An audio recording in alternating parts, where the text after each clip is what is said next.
আসসালামু আলাইকুম বন্ধুরা, কেমন আছেন সবাই? আশা করি ভালো আছেন।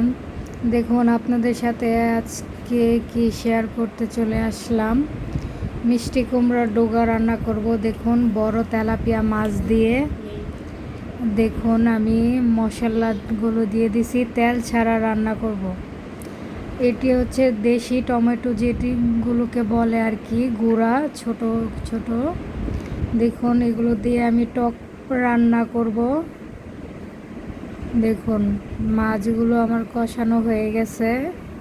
এখন আমি ডোগাগুলো দিয়ে দিব। আপনারা যারা তেল খেতে পছন্দ করেন না, অবশ্যই মিষ্টি কুমড়ার ডোগা খেলে এভাবেই খাবেন, তেল ছাড়া। স্বাস্থ্যের জন্য ভালো।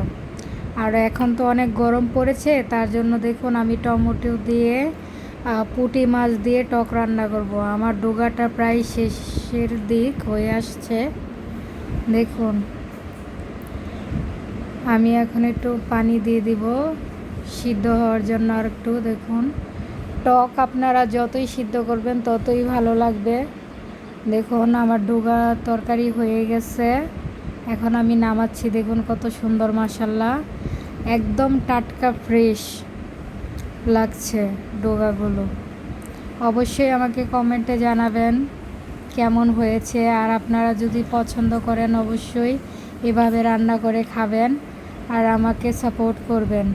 আমার পেজে ফলো দিয়ে রাখবেন, আমার চ্যানেলে সাবস্ক্রাইব করবেন। দেখুন, মাশাল্লাহ, কত সুন্দর লাগতেছে ডোগা।